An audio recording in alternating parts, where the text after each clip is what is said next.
Thanks for joining me today at Slot Valley Racing. For those that don't know, my name is Dan, and today I'm going to be racing AFX cars on my Carrera track. All this and more today on Slot Valley Racing. Get your heart racing. It's showtime. Before we get going, I'd just like to say thank you to all my subscribers.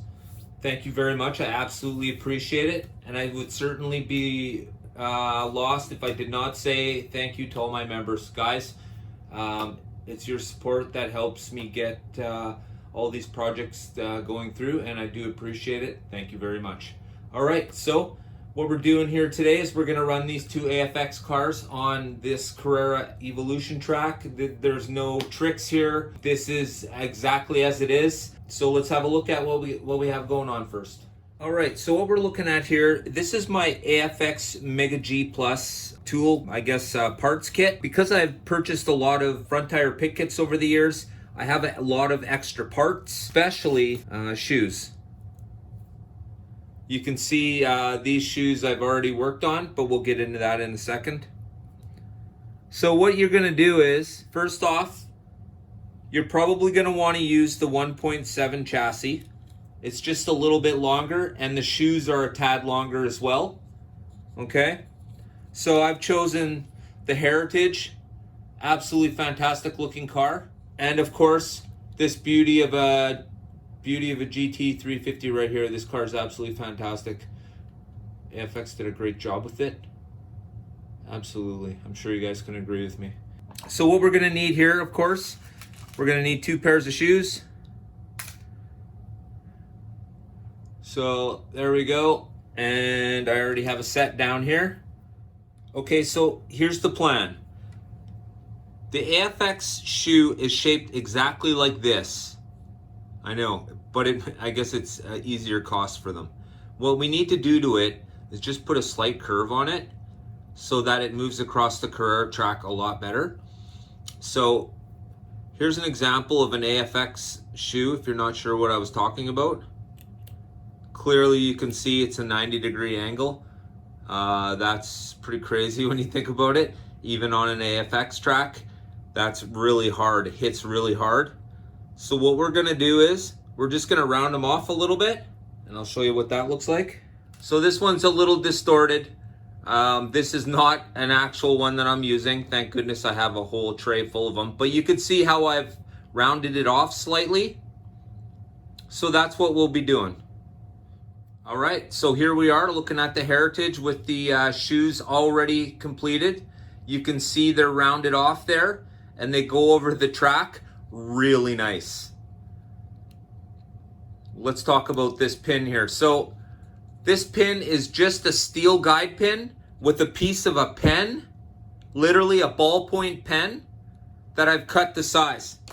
And if you're not sure what I'm talking about, here you go. I think we all have these Bics or whatever kicking around. Look at this.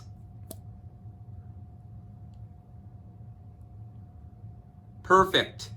So that's the sleeve you need, because if you don't put that on, the car jumps around in the slot and you won't be able to use it. So when you put that on the end and then you squish it with a pair of pliers, I've just used these I've just used these pliers, just a small pair, and I just squished the tube once I had it on. So this is what it looks like. Okay? So here's what it looks like when the pin's ready to roll. There's really nothing special here. It's literally a steel AFX guide pin, and I just showed you the end of a pen squashed. And that forms a nice little fin. Okay? It's perfect. Genius. All right, so let's talk about what I did to the shoe to get it into shape. So the first thing is, on the edge of AFX shoes, they've curled them upwards on both sides. So the first thing we're gonna have to do, because we're gonna round it off a little bit, we definitely have to straighten that out. So all I did was just, I literally just squash it, okay? And we'll do that on both sides. Squash it again. All right. Okay. Now what that'll do is let us bend it a little bit. So here we are looking at the bend, okay? I'm gonna take that right there and I'm gonna flatten it out slightly. Right there, right? You can see the fin come up now on the front. Something like that. Right, so there's a good angle right there. All right, so what we're gonna do now is just before that, we're gonna put another little bend, okay? And then we're gonna bend this inwards again, because otherwise we've changed it, it won't grab, okay?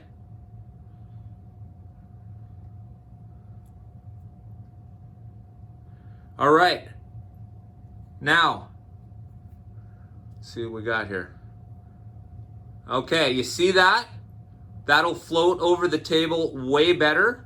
If I tweaked it a little bit more from the ends here, I'm in a bit of a hurry for you guys trying to get this done. So we'll do one on each side here like this.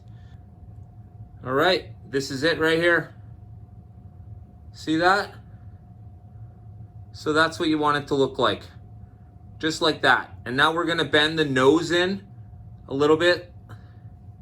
Because like I said, we've bent it out now, and we'll just bend it in a little bit, okay? So there you go.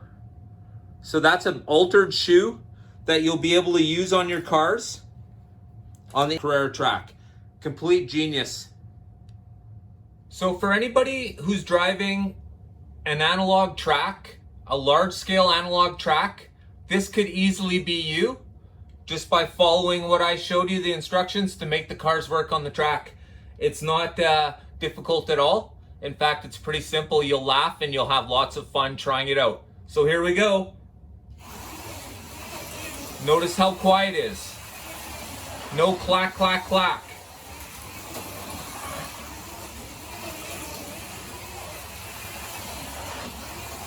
Nice and smooth, super fast, completely enjoyable.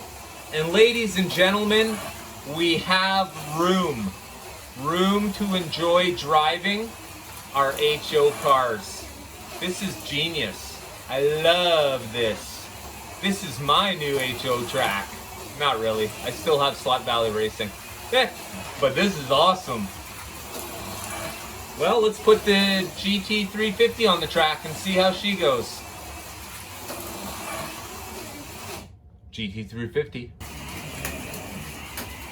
So smooth. Oh, caught an edge. Something's not going right with that one. I'm gonna have to adjust the shoes. But as you can see, once the shoes are adjusted properly, the cars run really nice.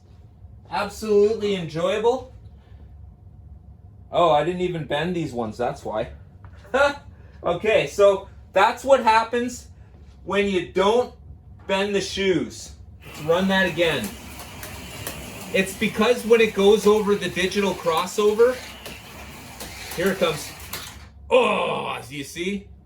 Because the shoes aren't bent, the flat front of the AFX shoe just grabs something in that slot there. So,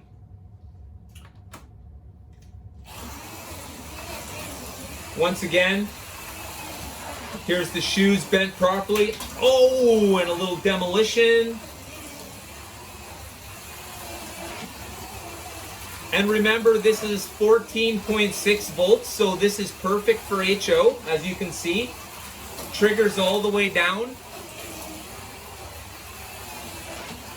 And because of the size of the rails, you don't need to upgrade your magnets, your H.O magnets in your AFX cars. In fact, it's detrimental. It pulls the car down harder. And there's no need for that on these tracks because the rails are so wide. For H.O, it's like running on the edge of a skate. For large scale, you're literally running on a rolled over lip of metal. So it makes it a lot better. Whew. There you go. See, look at the grab on the H.O car. It's pulling the track up. Okay, so thank you very much, everybody, for watching. My only question for everybody who's watching this video is, which car do you think will be faster? This one? Or this one? Well, I guess we'll find out. But then again, it's extremely possible that this one may be faster. But I want to thank you all for watching today, and make sure to check out the reviews for the 2 Revo slot Toyota GT1s. I want to thank you all for watching today at Slot Valley Racing. And don't forget, get your heart racing.